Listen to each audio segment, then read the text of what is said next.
Bueno, chicos, la clase pasada estuvimos viendo delitos informáticos, vimos violación de correo electrónico, o sea, vimos acceso, apoderamiento y desvío de comunicación electrónica, vimos estafa, creo que vimos también pornografía infantil o pedofilia. Lo que no me acuerdo si vimos daños, el delito de daños. ¿Se acuerda alguno si lo vimos? Pornografía infantil, violación de correo electrónico, todo eso sí lo vimos. No sé si el delito de daños lo vimos, no sé si llegamos o si lo di en otro curso. Si no, lo repasamos hoy por las dudas. Pero ustedes me dirán si se acuerdan. Creo que no lo vimos. Ah, bueno, entonces por las dudas lo vemos. De todas formas, yo cuando estemos más cerca del examen, ustedes vayan haciendo, eso sí, acuérdense de hacer siempre en tiempo y forma, dentro de los plazos establecidos, las actividades que tienen que hacer. Que por ahora tienen 2 foros nada más. Después les voy a poner una especie de cuestionario muy chiquito, son 5 preguntas nada más, pero son múltiple choice para que ustedes vean más o menos cómo va a ser el tipo de preguntas de la evaluación final. Entonces lo van a tener como un ensayo. Lo hacen y no importa si lo aprueban o no lo aprueban, porque es nada más que para que practiquen y para que vean más o menos el estilo de preguntas, nada más que para eso. Inmediatamente, en cuanto ustedes lo hagan, van a tener la nota en el momento que lo terminen de realizar. Eso después yo se los voy a poner. Pero por ahora tienen 2 foros, pero háganlos siempre dentro de las fechas porque después no se los permite el sistema hacer y así tienen posibilidades de promocionar la materia. El examen seguramente va a ser, claro, no, todavía no tenemos fecha. Lo que vamos a hacer va a ser en noviembre, más o menos a mediados de noviembre, el examen. O sea que tenemos tiempo. Les voy a poner bien a qué puntos le tienen que dar más importancia, cuáles son los puntos más importantes. Seguramente va a haber una pregunta de protección legal del software, una pregunta de protección de datos personales. Hoy vamos a ver ese tema, protección de datos personales, que es muy útil y eso no solo es útil para la vida práctica, sino que además en el examen es uno de los puntos que seguro que van a estar. Protección legal del software, protección legal de datos personales. Yo les había dicho que ustedes tienen que desarrollar un delito, por eso es que les estuve dando distintos delitos para que ustedes después elijan. De todas formas, antes del examen vamos a hacer un repaso general de todo y si ustedes tienen alguna duda, bueno, ahí vayan viendo, así me preguntan cuáles son. Bueno, ahora otra cosa que les quería decir, bueno, vamos a ver, entonces vamos a repasar el delito ese de daños porque no sé si eso lo vimos varios delitos, pero ese creo que puntualmente no lo vimos, entonces vemos ese delito y vamos a empezar con protección de datos personales. Si ustedes tienen la sospecha de que están en una base de datos en la que no deberían estar o no debieron estar nunca o los deberían sacar por alguna razón, supónganse, para que sea más claro, supongan que ustedes están en el Veraz y ustedes no tienen ninguna deuda, o sea, no tienen por qué estar en el Veraz. O a lo mejor sí tenían alguna deuda que no habían pagado, pero ahora ya la saldaron, ya la pagaron y quieren salir del Veraz. Bueno, yo hoy les voy a explicar bien cuáles son las herramientas que ustedes tienen para salir rápidamente del Veraz. Yo se los voy a, no solo del Veraz, sino de cualquier base de datos en la que ustedes estén y no deban estar. Tienen 2 herramientas y yo ahora se las voy a explicar muy bien. Ustedes echen una mirada a la página porque así van mirando los puntos que vamos viendo.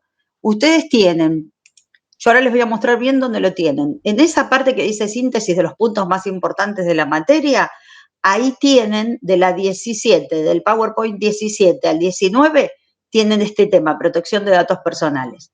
Pero a su vez tienen, que yo ahora se los voy a mostrar bien para que vean dónde está, pero a su vez también tienen otros PowerPoints que yo hice, donde hay unos cuadritos y unos dibujos, donde está muy resumido y más simple el tema que les va a servir para repasar. Ahora yo les voy a mostrar bien. Ustedes igual siempre cuando tengan tiempo, echen un vistazo y corroboren que estén las cosas, porque como yo doy en varios cursos, no vaya a ser que crea que están y no están. Yo creo que sí, pero por las dudas. Y bueno, y sí, cuando falte poco para el examen les voy a decir cuáles son los puntos más importantes. Primero vamos a ver entonces el delito de daños, ahora sí son muchos, así que yo creo que están casi todos. Vemos el delito de daños y después vamos a este tema, protección de datos personales o habeas data. La acción de habeas data está en latín, ¿no? Habeas data, como habeas corpus, bueno, el amparo, el recurso de amparo, el habeas corpus y el habeas data, los tres están en el artículo 43 de la Constitución. Por más que a nosotros el tema que tiene relación con nuestra materia es puntualmente la acción de habeas data o acción de protección de datos personales, ese es el que está en nuestro programa y que tiene relación con nuestra materia. Yo igual les voy a enseñar, porque en el mismo artículo, además de la acción judicial de habeas data o de protección de datos personales, está la acción de amparo y está el habeas corpus. Si bien la acción de amparo y el habeas corpus no tienen relación directa con nuestra materia, puntualmente con el derecho informático, como es muy útil que ustedes lo sepan, sobre todo el amparo, porque les puede servir para muchos, en muchos casos de temas así de la vida diaria, y es un remedio judicial muy eficiente, muy eficaz. Por eso se los voy a enseñar para que por lo menos tengan idea de qué se trata cada cosa. Después, lo que va a ir para el examen es el tema de habeas data, no, ni habeas corpus ni acción de amparo, pero para que ustedes sepan de qué se trata, ya que está en el mismo artículo, y es muy útil que ustedes conozcan para qué sirve. Bueno, yo ahora les voy a compartir primero el tema, vamos a ver lo de el delito de daños. Van a ver que el delito de daños, yo les expliqué lo que eran delitos de medio y delitos de resultado. Y dijimos, esto simplemente para estudiarlo con esa clasificación, nada más, pero los delitos de medio son aquellos delitos que se realizan a través de la informática, a través de los medios tecnológicos. Es decir, el medio comisivo es la tecnología. Yo cometo el delito con la tecnología. ¿Por qué? Porque es el medio más idóneo para cometer ese delito o el único medio para cometerlo. Por ejemplo, la violación de correo electrónico yo lo tengo que hacer a través de la tecnología, porque el correo electrónico es algo tecnológico.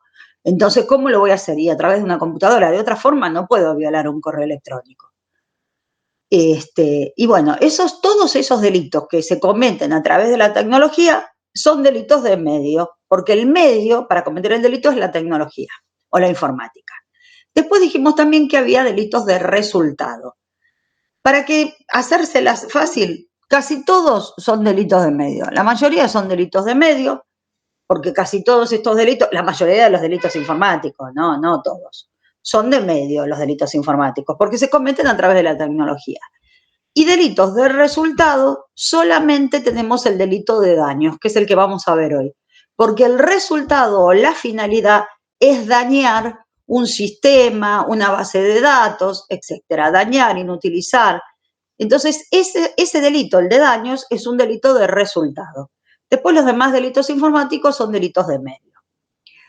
Después, por otro lado, ustedes después decidirán cuál es el delito que quieren elegir para el examen, porque yo les dije que era múltiple choice, que van a tener ahí un cuestionario para hacer como un simulacro de examen, pero más cortito, ahí yo se los voy a poner como una de las actividades para que practiquen, no importa si les va mal, les dije en ese examen porque es para practicar nada más.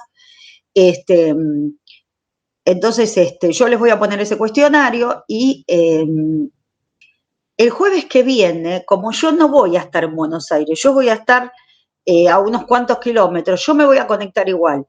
Yo supongo que no voy a tener problemas con internet, pero por cualquier cosa, si me demoro, pasa algo, yo igual les voy a habilitar ese cuestionario, así por lo menos pueden ir practicando con esas preguntas que va a ser muy similar al examen final. Solo que el examen final va a tener 10 preguntas, el cuestionario tiene 5 nada más, pero para que vean ustedes cuál es el estilo de preguntas que voy a hacer.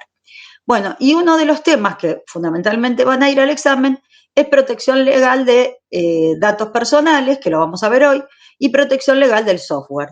No va a ir todo lo que tenga que ver con derecho a la intimidad, porque ustedes ya hicieron una participación en un foro relacionadas con las cámaras de seguridad y todo eso que tiene que ver con la intimidad, eso no va a ir en el examen, pero sí va a ir delitos informáticos, protección legal del software, protección de datos personales, esos puntos van a ir y yo les voy a poner una síntesis de cuáles son los puntos a los que le tienen que prestar más atención para el examen, ¿no?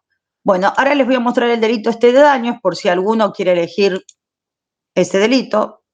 A ver, la semana que viene, acá me dicen, profe, tenemos parcial la semana que viene, el jueves tienen parcial. Sí, profe, después tenemos parcial. Sí. O sea que pueden terminar más tarde, que van presencial. Sí. Yo les podría dejar una clase virtual grabada, se los podría dejar porque encima ustedes capaz que terminan re tarde si van presencial. Va a ser medio como un lío. Lo que pasa es que, y bueno, voy a ver si entonces les dejo una clase virtual. El tema es que yo no tengo problema en dejarles clase virtual, pero como nos están auditando a los terciarios, igual no hay problema, yo se los puedo dejar igual. Claro, pero hay que ver, si ustedes van presenciales, es medio como que se les complica a ustedes, ¿no? Conectarse. Sí, se complica demasiado, profe, porque del instituto hasta casa tenemos un tiempito. Y yo Claro. tengo 1 hora y algo. Sí, sí. Bueno, entonces yo voy a avisar, le voy a avisar a las autoridades para que estén en tema, porque no vaya a ser que justo nos auditen justo el día que no damos clase, que damos siempre, y digo, a ver si justo.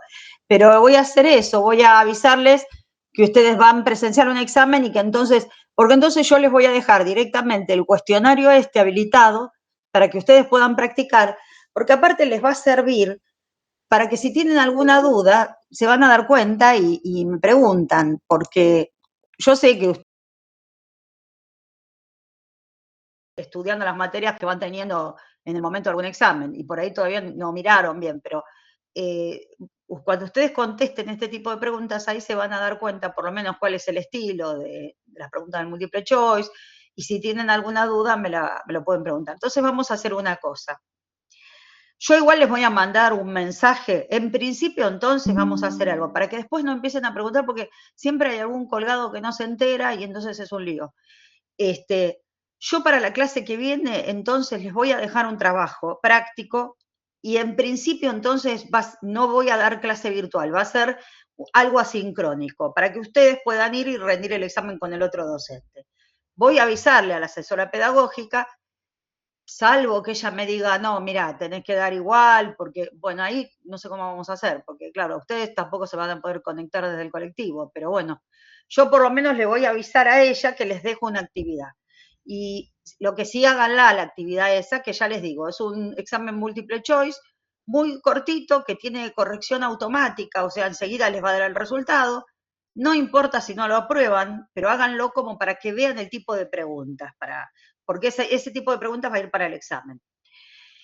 Y sí van a hacer preguntas múltiple choice y después un punto a desarrollar que consistirá en que ustedes elijan un delito informático de estos que estamos viendo y lo desarrollen. Tampoco es que lo tienen que hacer en 3 carillas, lo tienen que hacer en 4 o 5 renglones. Acuérdense que pueden decir que el delito si es de medio, si es de resultado, que los delitos informáticos son siempre dolosos, o sea, con intención de cometerlos. No hay delitos informáticos culposos, como en un accidente de tránsito que uno puede decir, yo no lo quería atropellar y me lo llevé puesto y lo atropellé. No, en los delitos informáticos siempre hay intención. El que comete el delito lo hace porque quiere cometerlo. Y ahora vamos a ver el delito de daños, porque es un delito que es como que en general mucha gente no sabe que existe. Si ustedes van por la calle y chocan, por ejemplo, los chocan a ustedes, viene alguien de atrás y los choca. Ustedes normalmente, ¿qué hacen? Lo que van a pedirle son todos los datos del seguro, de la persona que los chocó, obviamente, para que les pague el arreglo, desde ya. Pero a nadie se le ocurre hacer una denuncia por daños, porque además, generalmente en un choque así es algo culposo. Alguien se distrajo y los chocó, no lo va a hacer a propósito. Pero de repente, cuando vieron que hay parejas que se pelean y uno va y le rompe el auto al otro, le destroza el auto, o en la calle estas peleas, cuando alguien se pelea o con un chofer de colectivo o entre personas que manejan autos comunes, se pelean y uno agarra un fierro, ve y le pega en el auto del otro. Bueno, eso claramente, cuando hay intención y se causa un daño, constituye lo que se llama delito de daños. Y uno puede perfectamente meter una denuncia penal por eso. Y en el delito de daños, que es lo que les voy a mostrar ahora, el cuadrito y la explicación, ¿Qué es? Es cuando alguien daña, justamente, inutiliza, destruye un bien mueble, o sea, el sujeto pasivo puede ser un bien mueble, un bien inmueble, o puede ser un animal también. Un animal también puede ser objeto del delito de daños. Por supuesto que también hay una ley de maltrato animal y demás, pero en el Código Penal están estas variantes del delito de daños. Yo puedo dañar un inmueble, puedo ir y hacer algo en una casa, romper vidrios, puedo dañar un auto y también puedo dañar un animal. El código van a ver qué dice, constituye el delito de daños y, bueno, explica qué es, salvo que se considere otro delito más gravemente penado o con una pena mayor.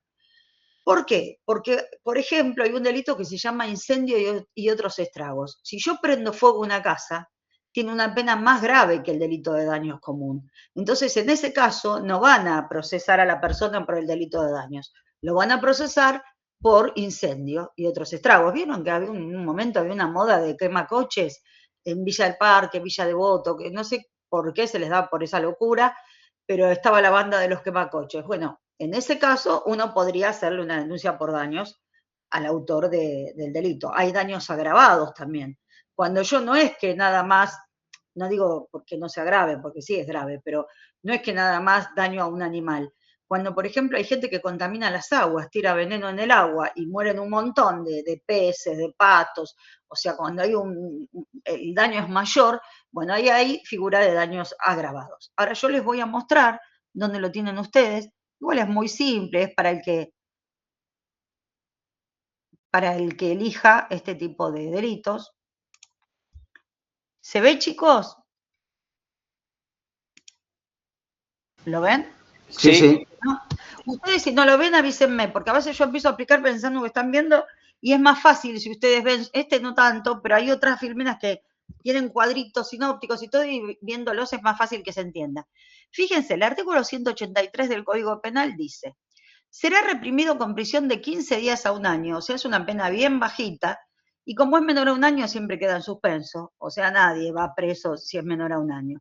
En general van presos cuando la pena es mayor a 3 años. Cuando es menor a 3 años, cuando es menor a un año directamente nada, queda suspendida. Y cuando es menor a 3 años, el abogado pide exhibición de prisión. Entonces, bueno, en esta pena 15 días a un año no es nada, pero bueno, el que destruyere, inutilizare, hiciere desaparecer, o de cualquier modo dañare una cosa mueble o inmueble o un animal, total o parcialmente ajeno, siempre que el hecho no constituya otro delito más severamente penado. Acá está, si el hecho constituye, por ejemplo, un incendio, entonces la persona va a ser procesada por el delito de incendio y otros estragos que tiene una pena mayor, es más grave. Ahora, si es un daño básico, digamos, se aplica este artículo. Y fíjense, habla de destruir, inutilizar o de cualquier modo dañar. También, además de dañar cualquier cosa mueble, inmueble o un animal, se puede dañar un sistema informático, una base de datos. Por eso es que después aparece la figura del daño informático, cuando aparece la informática, ¿no? Allá por el 2008, 2009 empiezan a aparecer los delitos informáticos. Este delito ya existía hace mucho, pero aparece la variante informática. Entonces, acá, por ejemplo, dice: incorpórase como segundo párrafo del artículo 183, que es el que leímos recién, el siguiente: en la misma pena incurrirá el que alterare, destruyere o inutilizare datos, documentos, programas, sistemas informáticos, o el que vende algún software malicioso que tienda a realizar estos daños. Porque también puede ser que alguien no lo esté haciendo, pero venda algo que sirva para causar este tipo de daños. Entonces dice: el que destruye, inutiliza datos, documentos, programas, sistemas informáticos, o vendiere, distribuyere, hiciere circular o introdujere en un sistema informático cualquier programa destinado a causar daños. O sea, alguien que vende un software malicioso para causar daños también está incurso en el delito de daño informático. Estas son las figuras simples, digamos. Después está el daño agravado, así como está el homicidio agravado, o que tiene prisión perpetua. Acá tenemos el daño agravado, que son casos de daño más graves, justamente. Agravado viene de grave. Y acá la pena no es de 15 días a un año, es de 3 meses a 4 años. Acuérdense que yo les dije que si el juez da más de 3 años, es prisión efectiva, o sea, la persona va presa seguro, sí o sí. Si le dan 3 años y un mes, ya está, va adentro. Entonces, ¿en qué casos el daño es agravado? Bueno, en todos estos casos. Por ejemplo, ejecutar el hecho con el fin de impedirle el libre ejercicio de la autoridad o en venganza de sus determinaciones. Por ejemplo, supóngase que va un policía de la ciudad, hace una multa y entonces la persona que es multada de rabia va y le pega un palo al patrullero o le rompe el vidrio al patrullero. Bueno, ahí tenemos una típica muestra del delito de daños. ¿O se acuerdan en Relatos Salvajes cuando va Darín y rompe todo ahí, que se pone loco justamente cuando la grúa se lleva el auto? Bueno, eso es un delito de daños. Después dice, producir infección o contagio en aves u otros animales domésticos. Como les dije recién, si alguien contamina las aguas con venenos y todos los animales se mueren, los que están ahí, bueno, o alguien que mata, vieron que a veces siempre hay algún loco que a lo mejor en un barrio tira veneno y envenena a los gatos, a los perros del barrio. Bueno, esto es daño agravado. Emplear sustancias venenosas o corrosivas, cometer el delito en despoblado y en banda.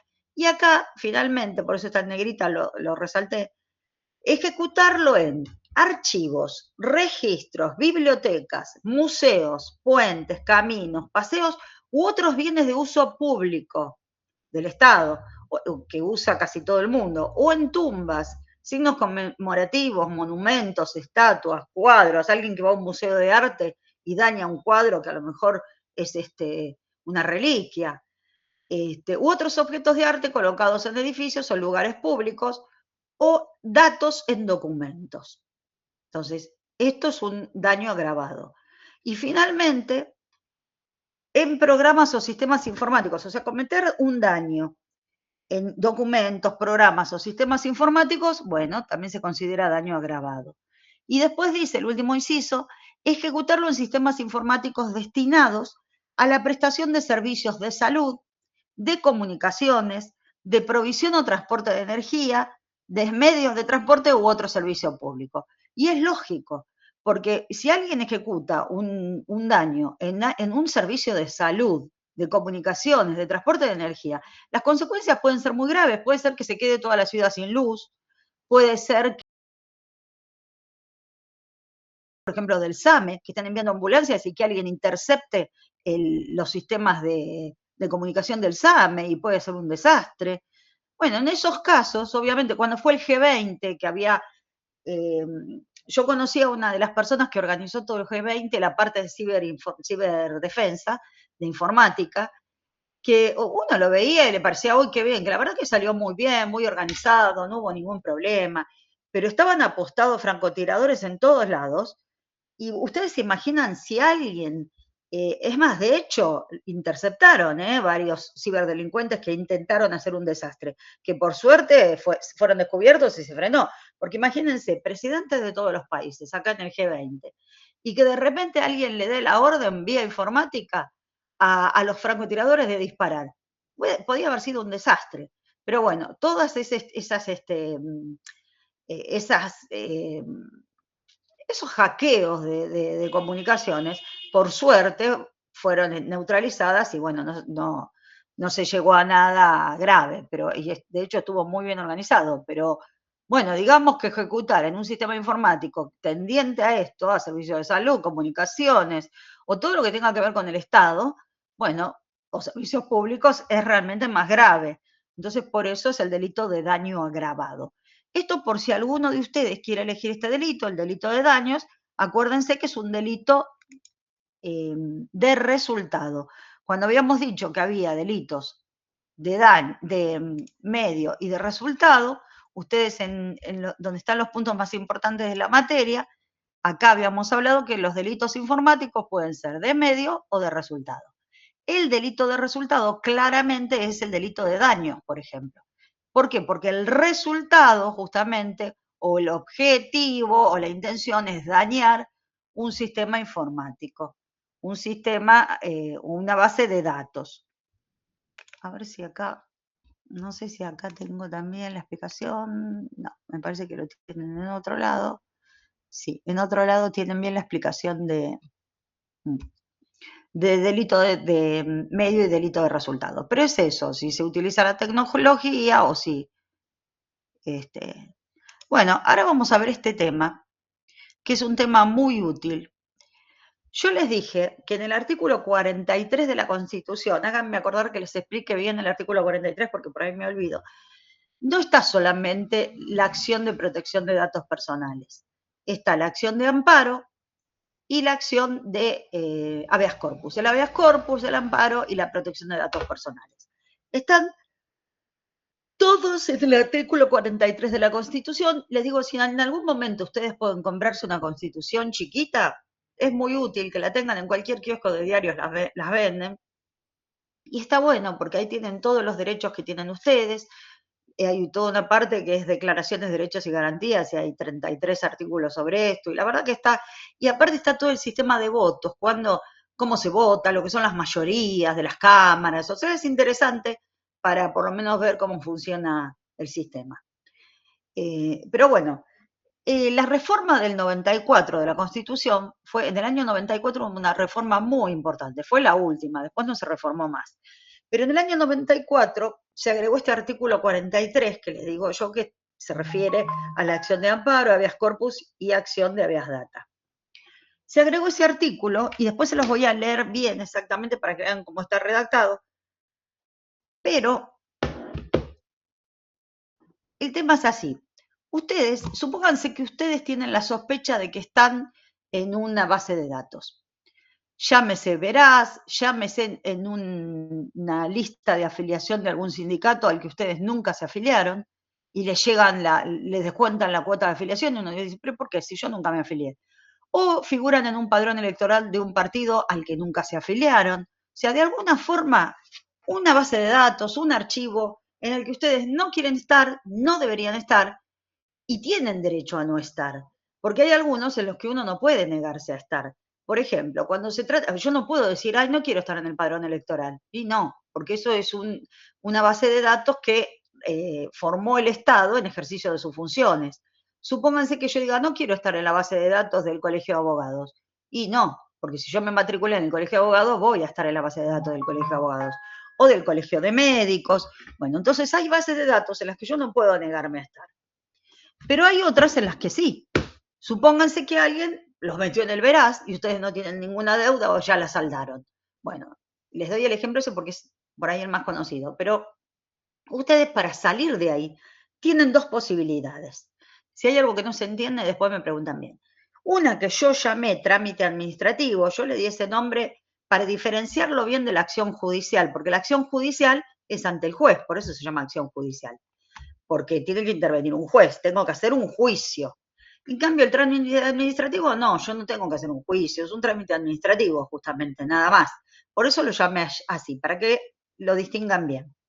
Yo tengo la posibilidad de hacer un trámite administrativo ante la Dirección Nacional de Protección de Datos Personales para averiguar si mis datos están en una base de datos, qué datos tienen míos, si son veraces, si son falsos, si son erróneos, si están desactualizados.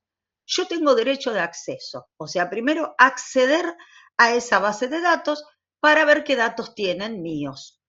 Yo soy el titular de los datos y va a haber una persona que es el titular del archivo o de la base de datos.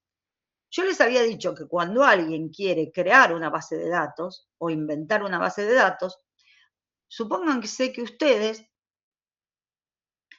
el día de mañana quieren inventar una base de datos. La base de datos, por ejemplo, de técnicos en software o técnicos o analistas de sistemas. Bueno, ustedes quieren hacer una lista, una base de datos. ¿Para qué? Para que por ahí la gente que quiere buscar un técnico en software tenga una lista, pueda consultar directamente a esa lista y ver todos los que están, qué especialidades tiene. Alguno tendrá especialidad en ciberseguridad, otro en soporte técnico, no sé, las distintas especialidades de informática que puedan tener, en inteligencia artificial.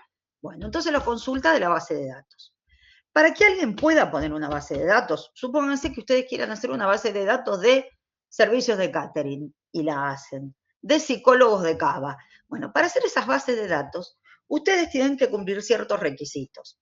Yo no sé si se los nombré por allá por el comienzo de las clases, Por ejemplo, los requisitos más importantes para que ustedes se acuerden, ¿qué requisitos tiene que cumplir alguien que pone una base de datos? Tiene que registrarlo ante la Dirección Nacional de Datos Personales, pero además de registrarla, tiene que cumplir ciertos requisitos. Como regla mnemotécnica, para que se acuerden, ustedes piensen en la sílaba FI. FI de finalidad, FI de fidelidad. Finalidad, fidelidad. Quiere decir que el que pone una base de datos tiene que decir cuál es la finalidad, para qué la va a poner. Porque tiene que ser una base de datos que tenga por finalidad algo que sea de interés social.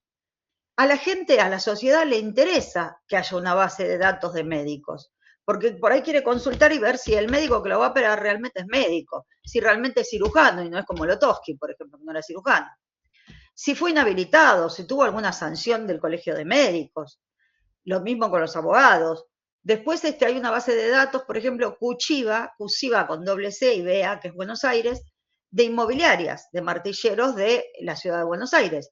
Y uno a lo mejor va a comprar una casa, un departamento, y quiere investigar si esa persona está en la base de datos. No quiere decir que porque esté en la base de datos sea una maravilla, ¿no? Pero por lo menos uno metiéndose en esa base de datos va a ver si tuvo sanciones, si fue inhabilitado, si tuvo algún proceso penal, entonces por lo menos va a tener referencias. Y si pasa algo de esto, bueno, no se le compra ninguna propiedad a esa persona. Entonces, la base de datos, para que alguien la pueda registrar, tiene que haber un interés social, que a la gente realmente le interese consultar esa base de datos. Porque hay datos que no se pueden almacenar, que no hay un interés social, o no debería haber por lo menos. Y el almacenamiento de esos datos puede dar lugar a discriminación. O sea, son los datos sensibles. Está prohibido almacenar datos sensibles. ¿Alguien tiene idea cuáles son los datos sensibles? ¿Cuáles son? ¿Tienen idea?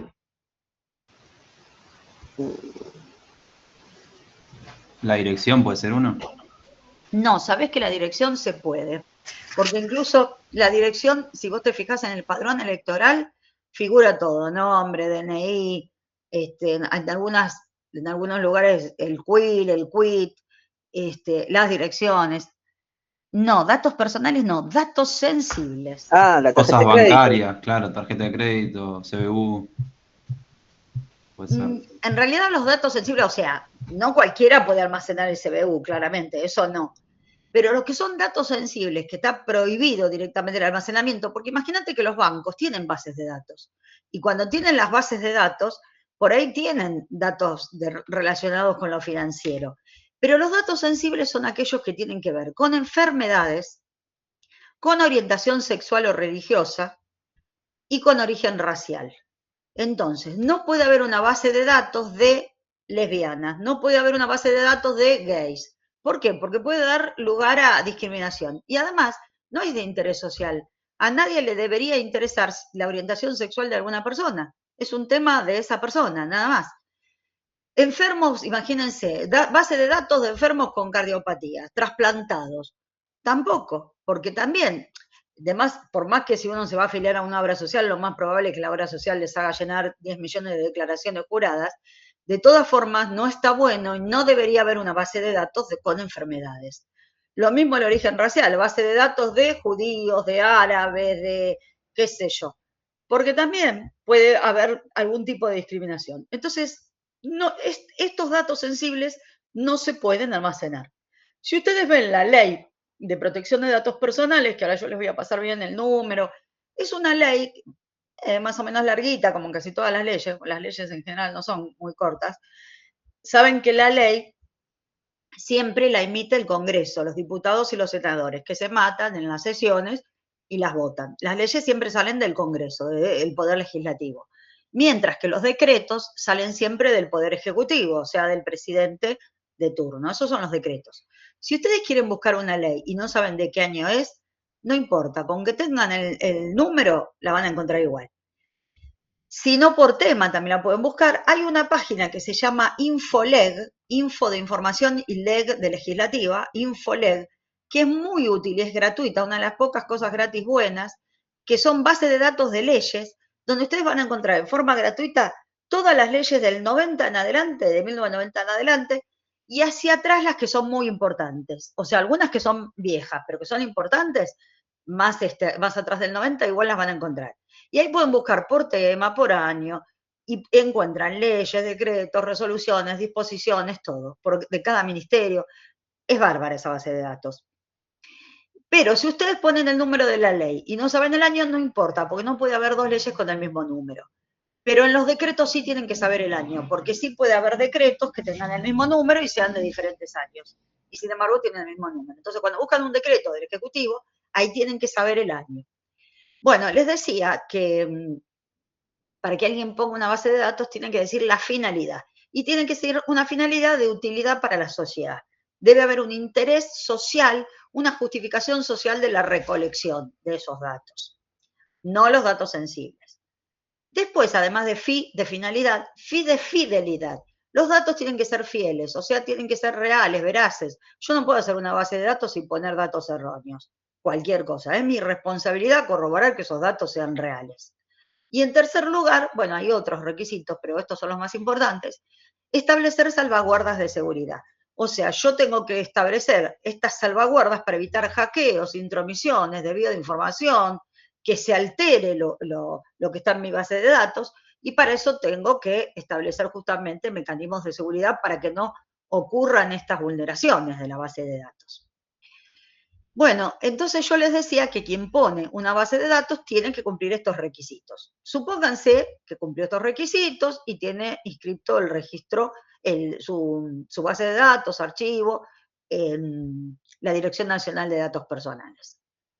Ustedes sospechan que datos de ustedes están en una base de datos, pero no deberían estar. Pensemos en el Veraz, que es el más común. El Veraz es privado, no es público, y es una base de datos que almacena el pasado crediticio financiero de las personas. Es información sobre crediticia financiera. Todo el pasado, las deudas, si las pagó, si no las pagó, bueno, todo eso está ahí en el Veraz. El Veraz, ¿quién le pasa la información al Veraz? Los bancos, los prestamistas. O sea, cuando alguien no paga, inmediatamente, en general, se le pasa la información al Veraz y uno queda escrachado en el Veraz. Pregunta típica de examen, después no digan que no se las dije. ¿Cuánto tiempo puede quedar uno escrachado en el Veraz? Supónganse que uno no pagó una deuda, no está al día, y bueno, y va a estar escrachado ahí como deudor y como que no pagó. 5 años, 5 años. O sea que mientras ustedes no paguen, perfecto, son 5 años, Nicolás. Mientras uno no pague, puede permanecer escrachado en el Veraz durante 5 años. Ahora, si uno va y paga la deuda, a partir del momento en que la pagó, no te pueden dejar por más de 2 años. O sea, el término de 5 años se reduce a 2 años si la pagaste. Todo esto está en la Ley de Protección de Datos Personales, que tiene unos cuantos artículos que se refieren al Veraz. Primero, la ley hace como un glosario y define quién es titular del dato personal. Todos nosotros somos titulares de datos personales, todas las personas físicas, porque los datos personales, ¿qué son? Información relativa a las personas. Entonces, todos nosotros tenemos datos. Ahora, ¿quién es titular del banco de datos? Bueno, es la persona que registró ese banco de datos. No es lo mismo que cada uno que es titular del dato. O sea, no es lo mismo ser titular del dato que ser titular del banco de datos o del registro. Y después empieza a definir qué son datos sensibles. Bueno, empieza a definir este glosario de terminología, es toda una terminología relacionada con esto. Después hay artículos donde establece qué pueden hacer los titulares de los datos para, si ven que figuran en una base de datos en la que no deberían estar. Habla todo esto del trámite administrativo, después de la acción de habeas data, y también está todo esto del Veraz. Entonces, el término en el que uno puede estar en el Veraz son 5 años. Si uno paga, el término se reduce a 2 años. ¿Eso significa que si ustedes pagaron, tienen que esperar 2 años para salir? No, ustedes pueden intentar estas acciones que ahora yo les voy a explicar bien, el trámite administrativo o el trámite judicial, para salir antes del Veraz. Porque si ustedes ya pagaron y van y lo demuestran con un libre deuda del banco, por ejemplo, exigen que lo saquen y los tienen que sacar. Antes había que mandar carta de documento, era un lío. Cuando uno estaba en el Veraz no salía más, era bastante complicado. Pero ahora que existe esta dirección, digamos que todo esto se puede canalizar a través de la dirección esta. Ahora les voy a compartir estos dibujitos que ustedes lo tienen, porque con esto lo van a ver que como es muy fácil, esto que yo les hice, estos PowerPoints. Bueno, entonces hay dos posibilidades. Alguien sospecha que está en una base de datos o está seguro de que está en la base de datos, ya no es una sospecha, sabe que está en una base de datos en la que no debería estar. Por ejemplo, lo afiliaron compulsivamente y ni se enteró en un sindicato, no sé, UTE, UTERA, UPCN, ATE, qué sé yo, cualquier sindicato. A mí me pasó en un trabajo que había un gremio, UTERA, que recién empezaba y quería afiliar gente para poder obtener la personería gremial, pero no le dijo eso a la gente que los estaba afiliando. Directamente pasaba unas planillas y decían, si ustedes me firman acá y me ponen el nombre y qué sé yo, nos ayudan a que podamos tener la personería gremial. Y eran mentiras. Yo después les dije, pero ustedes se dieron cuenta que ustedes se están afiliando, los están afiliando. Y ustedes ni siquiera se avivaron. Y ahí se querían matar, porque después les iba a aparecer el descuento de la cuota sindical. O sea, en ese caso, bueno, es uno de las posibilidades. Cuando están en cualquier base de datos, aparte acuérdense que a veces pasa que ustedes, por ejemplo, buscan por internet, no sé, viajes. Y después esos datos de ustedes, al estar tanto consultando viajes, compra de ropa deportiva o lo que fuera, van a parar a bases de datos de personas a las que les gusta viajar, o personas a las que suelen comprar ropa deportiva. Bueno, entonces van a estas bases de datos, incluso los bancos a veces venden las bases de datos, porque saben lo que es realmente tener bases de datos donde conste el nombre, el apellido, el DNI, la dirección, bueno, es como muy codiciado, porque cuando te quieren vender spam, scam, spam cuando te mandan esos mensajes publicitarios, es como para que el que lo hace tener esa base de datos, cuando te llaman de Movistar y todo eso, bueno, tienen todo servido en bandeja para enviar spam, por ejemplo. Entonces se venden esas bases de datos. Si yo me entero que estoy en una base de datos, puedo hacer un trámite administrativo, el trámite es gratuito, lo puedo hacer cada 6 meses, excepcionalmente lo puedo hacer más seguido si justifico bien cuál es el motivo, pero si no, es gratuito cada 6 meses y sin abogado. No necesito letrado patrocinante. Yo me dirijo, puede ser por la página web, puede ser personalmente, a la Dirección Nacional de Datos Personales. Si ustedes googlean, ponen en Google Dirección Nacional de Protección de Datos Personales, les va a aparecer todo, les va a aparecer para qué sirve, ahora depende del jefe de gabinete y en última instancia del Poder Ejecutivo. Antes dependía del Ministerio de Justicia. Ahora depende de jefatura de gabinetes, de un organismo descentralizado que es una agencia que a su vez, de información pública, que a su vez depende de jefatura de gabinetes. Entonces yo cada 6 meses puedo consultar, estoy en el verano, no estoy, a ver qué información tienen. Bueno, todo eso lo hacen en forma gratis y cada 6 meses, sin abogado. Si esto me falla, o sea, en la base de datos no me da bolilla, no me da información, o me la da en forma reticente a medias, o sí me da información, pero cuando yo digo, no, esa información es falsa, quiero que supriman esos datos, no lo hace. Entonces queda expedita, dice el artículo 43, la vía judicial. Yo puedo contratar un abogado que va a interponer la acción judicial de habeas data o protección de datos personales, y ahí sí es un juicio, o sea, es como si fuera una demanda de cualquier otro juicio. Va a sorteo, se pone un abogado y se hace un juicio. Para que ustedes lo vean bien, bien graficadito acá, fíjense, supónganse que esta persona quiere saber si está en una base de datos. Por ejemplo, el Veraz. ¿Qué hace? Va a la Dirección Nacional de Datos Personales, interpone lo que yo llamo una acción administrativa, lo llamo así para distinguirlo de la acción judicial, hace este trámite en esta dirección. Esta dirección le da traslado, le da paso a la base de datos, sea el Veraz o cual fuera, y cuando le da el traslado, esta base de datos tiene 10 días para contestar. Entonces va a tener que contestar. Sí, efectivamente, tenemos a esa persona en nuestra base de datos porque tiene una deuda con el ICBC, con el Banco Francés, que no pagó, y sí, es verdad. Entonces le dan traslado de nuevo a esta persona. Esta persona por ahí vuelve a insistir y dice, no, no es cierto, yo no debo nada. Acá le dan traslado y esta persona tiene días para ampliar la información y volver a presentar y decir, no, yo no debo nada. Bueno, entonces pide que se suprima el dato. Quiero que rectifiquen la información, que supriman. Tiene derecho a pedir supresión, rectificación, actualización de los datos. Le pide a la base de datos, a través de la Dirección Nacional de Protección de Datos, que suprima esa información. O sea, como vemos acá, en caso de falsedad de los datos, el titular de los datos puede pedir la supresión, rectificación, actualización y en algunos casos también se puede pedir la confidencialidad de esos datos. Si el titular de la base de datos, no lo hace, no me da bolilla, bueno, entonces lo único que puedo hacer es recurrir a la justicia, interponer una acción judicial. ¿En qué consiste? Bueno, yo voy a través de un abogado, sortean una causa como si fuera una demanda de divorcio, de daños y perjuicios, cualquier juicio. Me dicen, bueno, va a intervenir tal juzgado. Entonces yo ya con el abogado interpongo la acción judicial de habeas data, que quiere decir de protección de datos personales, está en latín. El juez es quien deriva mi presentación a la base de datos y el titular de la base de datos, tiene 5 días para contestar. Yo no les voy a pedir los plazos, si son 3, si son 5, si son 10, porque después se van a terminar confundiendo, no importa. Lo del verás sí, porque es fácil, son 5 o 2 años. Pero acá se van a hacer una ensalada, así que no importa. Pero lo que yo quiero que sepan es que hay dos posibilidades, la acción administrativa, la acción judicial. ¿Y para qué sirve? Yo tengo derecho de acceso, que es acceder a los datos que tienen míos. Y luego, en caso de falsedad, puedo pedir la rectificación, actualización, supresión o confidencialidad de los datos. Acá yo presento mi demanda judicial, el juez le da traslado a la base de datos, dentro de los 5 días esta contesta, me dan 3 días más a mí para emplear, entonces yo ahí puedo decir, no, acá está el libre deuda, yo no debo nada, la información es errónea. Quiero que supriman el dato.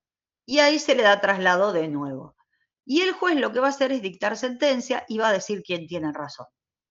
O sea que acá hay 3 partes. En el juicio hay 3 partes, mientras que en el trámite administrativo hay 2. Bueno, en realidad está la Dirección Nacional de Protección de Datos Personales, pero digamos que no hay juez, no interviene ningún juez.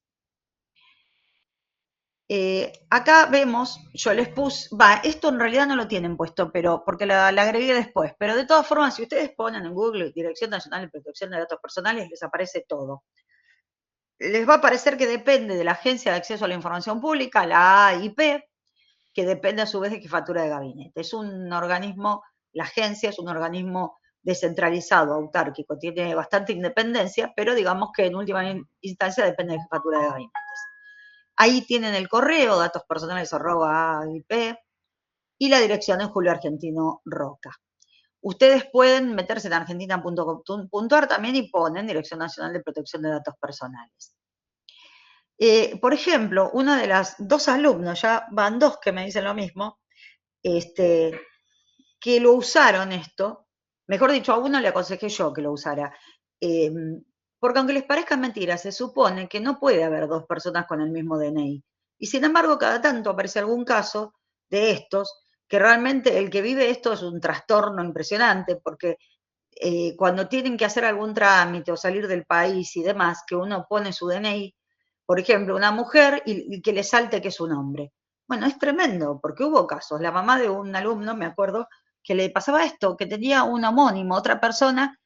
Hay algunos que tienen nombres iguales y hay otros, los 2 casos se dan, personas que tienen el nombre exactamente igual, pero peor aún cuando tienen exactamente el mismo DNI, que no debería pasar nunca, es porque algún empleado del Registro Nacional de las Personas se equivocó cuando pasó el número o entendió mal el número y comete este error. Y esa persona a lo mejor no puede salir del país, tiene 1000 problemas. En la televisión aparecía uno que no podía salir del país porque lo relacionaban con alguien que estaba prófugo, que no tenía nada que ver con él, y pasó por todos lados, con el Registro Nacional de las Personas para solucionar el tema y no se lo solucionaban. Bueno, ahora que existe este organismo, hace varios años ya que existe, bueno, uno puede recurrir para ver si solucionan algún tema relacionado con la Dirección de Protección de Datos Personales. Hasta cuando a uno le roban el DNI puede hacer la denuncia acá también. Así que bueno, por eso les decía que es de mucha utilidad. Ustedes tienen en el punto, en estos PowerPoint, que figuran como síntesis de los puntos más importantes de la materia, que tienen un audio, ven acá en cada uno. Profe, Sí. ¿están mostrando el PowerPoint? ¿No están viendo? No. ¿Pero los de antes los vieron, los de los gráficos o no? No lo veían. Ay. ¿Todo lo de los dibujitos no lo vieron, chicos? Qué bacana. Menos mal que me avisaste, porque si no, así es más difícil para ustedes. Esperen. Quiero mostrárselos de nuevo. ¿Esto ahora se ve? Sí, sí. Sí, ahora sí. Ay, menos mal que me avisaste. Bueno, mira, porque es más fácil que me sigan si ven esto. Tienen trámite administrativo, trámite judicial. El administrativo se hace ante la Dirección Nacional de Protección de Datos Personales. Si este falla, este es gratuito, cada 6 meses, sin abogado. Y lo hacen ante esta dirección, lo pueden hacer vía online o presencial. Si me falla, no me dan bolilla, no sacan mis datos que son incorrectos o no me quieren mostrar los datos que tienen míos, puedo hacer la acción judicial de habeas data. ¿Cuál es la finalidad? Bueno, puedo tener derecho de acceso, es conocer los datos, y en caso de falsedad puedo pedir la rectificación, supresión, confidencialidad o actualización de los datos, cuando los datos que están en la base de datos son falsos o erróneos. Estos eran los dibujitos que yo les mostraba. Yo concurro a la Dirección Nacional de Protección de Datos Personales o lo hago vía web. Esto lo tienen en la página.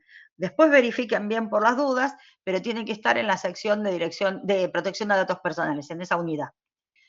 ¿Qué hace la Dirección Nacional de Protección de Datos Personales? Da traslado a esta base de datos. Esta base de datos tiene 10 días para contestar y contesta. Sí, efectivamente tengo los datos de Selva Piedrabuena, que es deudora del Banco Francés. Entonces yo digo, no, no soy deudora del Banco Francés, está equivocado, los tienen mal, supongamos que es el Veraz, ¿no? Entonces pido que los datos sean suprimidos, rectificados, actualizados. Si yo pido esto y no lo hacen, no me dan bolilla, lo único que me va a quedar es poder recurrir ante un juez. Entonces acá puedo plantear la acción judicial de habeas data o acción judicial de protección de datos personales. Entonces lo hago a través de un juez, contrato abogado, acá sí, es con abogado, no es gratuito. El juez es quien da traslado de mi petición a la base de datos, que tiene 5 días para contestar, mucho más bajo el periodo, más corto. Contesta y lo mismo, si llega a decir que sí, que tengo una deuda, que tengo que estar ahí en la base de datos y demás, me dan traslado a mí, yo tengo 3 días para ampliar la información, digo, no, acá está el libre deuda del banco, y el juez entonces va a dictar sentencia. O sea que ahí es el juez el que lo resuelve y dice quién tiene razón. Recién les decía de estas direcciones, que la Dirección Nacional de Protección de Datos Personales depende, mejor dicho, el organismo de contralores, esta agencia, donde ustedes pueden recurrir también, y bueno, y en última instancia esta agencia depende de Jefatura de Gabinetes. Acá tienen el correo de la Dirección de Datos Personales AAIP, o sea, es la agencia esta de acceso a la información pública. Y acá está la dirección, Julio Argentino Roca. Este tema ustedes lo tienen también y lo tienen con el audio. Acá en esto que yo les puse síntesis de los puntos más importantes de la materia, cuando pueden echarle una mirada, van a tener acá de la 17 a la 19, tienen esta explicación, que es lo que yo les estoy explicando hoy, que por ahí, ahora que van a tener más fresco lo que yo les estoy diciendo, a lo mejor pueden, total, ya que la clase que viene, en principio no tendríamos clase, yo les voy a poner este trabajo, aprovechen para mirar esto, cosa de que si después tienen alguna duda me preguntan. Entonces, esta es la ley, la 25.326, estuvo por modificarse varias veces, pero por ahora no se ha modificado, sigue vigente. Y bueno, y acá, ¿para qué sirve esta ley? ¿Qué objetivo tiene? Bueno, el objeto que tiene es la protección de los datos personales asentados en archivos, bancos de datos, registros, públicos o privados, el Veraz es privado, el padrón electoral es público, destinados a dar informes, ¿para qué? Para garantizar el derecho al honor y a la intimidad de las personas, porque hay cosas que no se pueden almacenar, como por ejemplo los datos sensibles. Por un lado, protege a las personas, pero por otro lado también protege el acceso a la información que sobre estas personas se registra, porque también hay información que debe estar en datos, en base de datos de acceso irrestricto o base de datos públicos. Toda esta definición está en el artículo 43 de la Constitución, así, yo se las puse así, bien detalladita, así dividida, pero es lo que figura en el artículo 43 de la Constitución. Por ejemplo, hace mucho tiempo, la mamá de Lucila Giaconi, que es una chica que intentaron violar en Núñez a los 15 años y que la mataron, estuvo luchando durante millones de años para que saliera la base de datos del registro de ADN de violadores. Bueno, estuvo siglos, pobre mujer, se le fue la vida y seguía pidiendo eso. Y la respuesta del Estado era que no, porque el software era muy caro. Yo no sé, yo fui a un seminario dado por médicos que hablaban de este tema, del ADN, qué sé yo, y dijeron eso. Yo pregunté, ¿y por qué? Y porque el software es caro. La verdad que para un país no debería ser caro un software, tan caro no puede ser. Bueno, después salió la ley, nunca se reglamentó, porque hasta que nuestros legisladores se pongan de acuerdo, cuando alguien dice algo, basta que un partido diga una cosa, el otro le lleva la contra, siempre lo mismo. Y esto la verdad que hubiera sido de mucha utilidad, porque cuando alguien, no sé, mucha gente se oponía, que era estigmatizar a los violadores. Bueno, yo no digo que sea como en Estados Unidos, que por ahí en la puerta de la casa le pegan un papel y le ponen violador y los vecinos no quieren que esté ahí. Bueno, pero aunque sea, que no sea público el registro, la base de datos, pero por lo menos que esté en manos de la policía y de la justicia, de los jueces. Entonces, si se toma una muestra en el caso de una violación seguida de muerte o alguna víctima de violación va y denuncia, que se pueda cotejar con las muestras de la base de datos. Pero bueno, acá no se hace nunca eso, la verdad es de terror. Pero bueno, entonces esa es la finalidad es esta es la ley, la 25.326, proteger los datos personales y también el acceso a la información que tiene derecho la gente, ¿no? Acá yo les mencioné recién, la acción de habeas data está en esta ley, también en el artículo 43 de la Constitución. Banco de datos, ¿cuáles son los requisitos para registrar un banco de datos? Les dije recién, acuérdense, FIFI de finalidad, tengo que decir cuál es la finalidad, FI de fidelidad, tienen que ser datos fieles, veraces, y salvaguardas de seguridad para evitar hackeos, intromisiones de terceros y demás. ¿Qué pasa con los datos sensibles? Está prohibido el almacenamiento. Dijimos que son los datos relacionados con enfermedades, con orientación sexual o religiosa y con origen racial. ¿Qué derechos tienen los titulares de los datos? Esta también, típica pregunta de examen. Acuérdense, los derechos son de acceso, averiguar qué datos míos tienen, acceder a la base de datos, y en caso de falsedad, pedir la rectificación, actualización, supresión y también en algunos casos de confidencialidad de los datos personales. Todo esto lo puedo hacer como un trámite administrativo ante la Dirección Nacional de Protección de Datos Personales o el trámite judicial.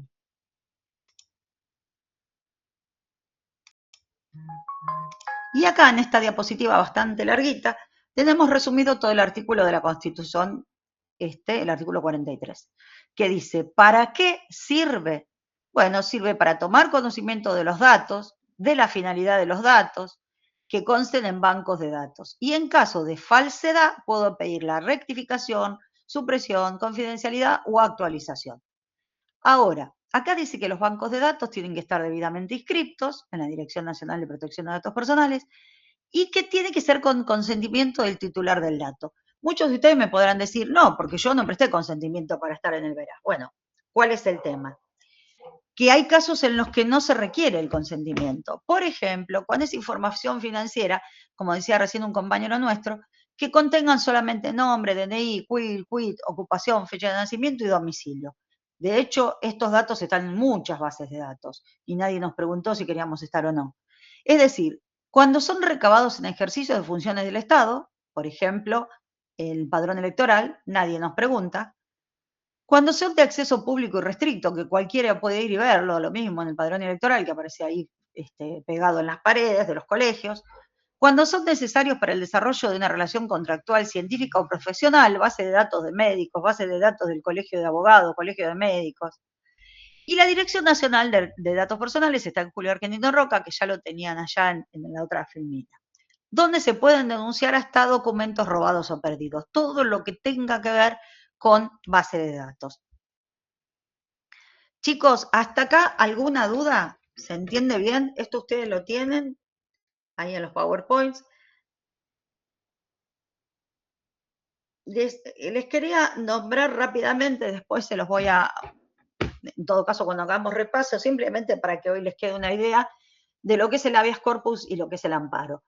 Tanto el habeas corpus como el amparo, como la acción de habeas data, están en el artículo 43 de la Constitución.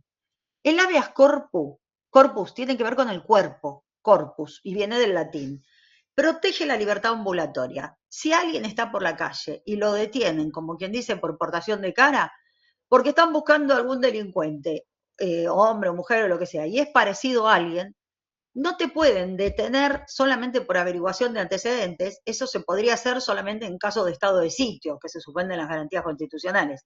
Pero si no hay declaración de estado de sitio, no pueden detenerte y mantenerte detenido, por eso protege el cuerpo, la libertad ambulatoria, la habeas corpus, no pueden mantenerte detenido por más de 24 horas. Uno pone un abogado y el abogado logra que te desavuelten.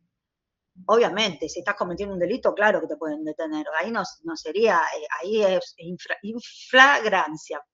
Cuando el delito es inflagrancia, ahí te pueden detener. Pero no por ir por la calle y ser parecido a alguien. Ahí te pueden detener solamente 24 horas y se interpone un habeas corpus y te tienen que soltar. El amparo.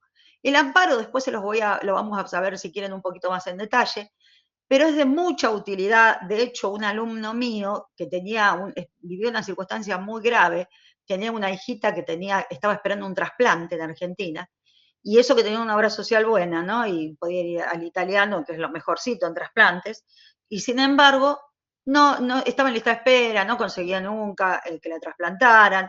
Está bien, en el caso del trasplante hay que conseguir un órgano, no es fácil. Pero en el caso de otro tipo de medicación oncológica o medicación para quimioterapia, que la persona no puede esperar, porque no puede hacer un juicio a la prepaga o a la obra social y estar 5 años litigando y esperando. Que apelen, porque en el camino a la persona le puede pasar cualquier cosa. Otro ejemplo, había un caso de una empresa que se llamaba Opalinas Hurlingham, que pintaban de color, le daban como un teñido a los vidrios en Hurlingham. ¿Y qué hacían? Tiraban esos restos de la fábrica en las napas subterráneas de Hurlingham. La gente tomaba agua contaminada con arsénico, porque tenía arsénico, y empezaron a enfermarse de cáncer todos los que vivían en el mismo lugar. Entonces ahí se dieron cuenta que era por esta fábrica que tiraba sustancias contaminantes, arsénico ahí. ¿Qué puede hacer ese barrio, esa gente? ¿Hace un juicio y espera 5 años a que el juez le ordene a que dejen de contaminar? No. Entonces, cuando son medidas urgentes que no pueden esperar, uno plantea e interpone una acción de amparo. La acción de amparo protege frente a todo acto de particulares o es decir, de personas públicas, pueden ser jueces, policías, o de particulares que lesionen, restrinjan, alteren o amenacen con arbitrariedad o ilegalidad manifiesta algún derecho reconocido por la Constitución. Entonces, si yo sufro un menoscabo en algún derecho que figura en la Constitución, derecho a la vida, derecho a la salud, derecho al trabajo, puedo interponer una acción de amparo. Y el juez es una acción muy rápida, donde el juez resuelve muy rápido. No significa que siempre acepte, tiene que ser que realmente haya verosimilitud en el derecho, que el juez a prima facie, como decimos los abogados, a primera vista diga, uy, puede ser que tenga razón, no es una pavada de lo que está diciendo, puede ser que tenga razón, y además que haya peligro en la demora.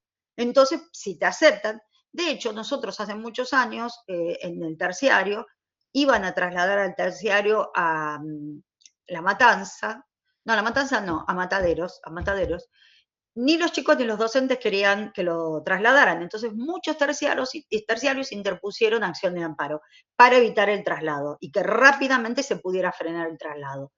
Y de hecho en ese momento se logró, porque el traslado no se hizo y siguió ahí en Villa del Parque. Sí, es muy buena pregunta, porque por ahí yo doy por entendida las cosas pensando que ustedes la pueden entender, y el que no necesito hacerlo no tiene ni idea, y es lógico. El amparo es un juicio y se necesita abogado, tal cual, porque sí necesitan abogado, y lo ideal sería que sea un abogado especialista en amparos, sería lo ideal. O sea, en realidad cualquier abogado puede mínimamente saber un poco de todo, pero sí, o sea, en general los penalistas se dedican a penal, nada más. Y los previsionalistas, que hacen jubilaciones, o laboralistas, se dedican a laboral y a previsional. Sacando esas dos ramas, el resto es como que en general hace un poco de todo, un poco de civil, un poco de comercial, pero lo ideal es buscar uno que entienda de amparos, que hay, y amparos de salud, ni les digo, hay algunos que se dedican exclusivamente a amparos de salud. Entonces es como que la tienen más clara. No tienen que pagar tasa de justicia, lo cual es una gran cosa, porque cuando uno pierde un juicio, tiene que pagar tasa de justicia. Entonces uno dice, pucha, lo perdí y encima tengo que pagar tasa de justicia. En el amparo no. sea que por lo menos una buena. Obviamente el abogado les va a cobrar, pero por lo menos al no pagar tasa de justicia ya es algo. Y en general el abogado si lo gana, porque, es decir, ¿cómo les puedo explicar? ¿Por qué es tan rápido el juicio? Si la justicia es lentísima en nuestro país. Claro, porque no se abre prueba, no se hace nada de eso de entrada. O sea, el juez dice sí, se acepta o no se acepta, punto. Y una vez que lo acepta, puede decir, listo, la empresa deja de contaminar, se va, no puede trabajar más, clausura la empresa. Entonces ya se acabó el problema. Después el juez va a averiguar quién tenía razón, porque a lo mejor no tenía razón quien interpuso el amparo. Y se toma todo su tiempo, pero mientras tanto hizo que clausuró la empresa. Mientras tanto hace que la obra social pague la medicación. Entonces, después investiga quién tiene razón. Y a lo mejor no tenía razón el enfermo, por ahí no había peligro a la demora, qué sé yo. O la obra social realmente no tenía que cubrir la medicación. Pero mientras tanto el juez lo obligó a cubrirla. Entonces, mientras tanto, la persona ya se salvó, ¿entienden? Y después, si dentro de un año el juez dice, no, en realidad no tenía razón, bueno, no importa, ya está, otra cosa. Por lo menos mientras tanto uno tuvo una medida rápida. Por eso les decía que el amparo es muy útil y es bueno que ustedes lo sepan. Después cualquier cosa en otra clase lo volvemos a ver. Pero bueno, ¿alguna duda, chicos, hasta acá? ¿Todo claro o alguna duda?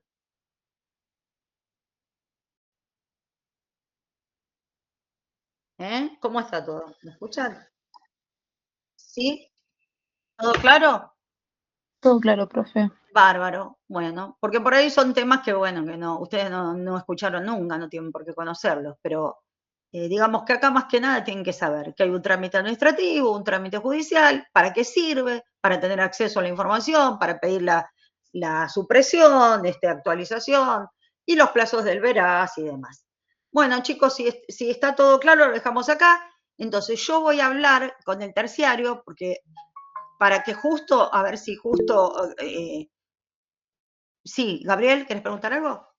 Sí, yo vine un toque tarde a la clase, quería preguntar por el tema que creo que estaba hablando, tema de evaluación y demás, parcial, que va a haber algo así la semana que viene. El parcial, no, es así el tema. El parcial va a ser a mediados de noviembre. El examen final va a ser a mediados de noviembre. Mientras tanto, ustedes tienen que cumplir en tiempo y forma las actividades que por ahora tienen nada más que 2 participaciones en foro, que son muy fáciles, pero el tema es que lo hagan a tiempo, porque si no lo hacen a tiempo, les vence el plazo y después no lo pueden hacer.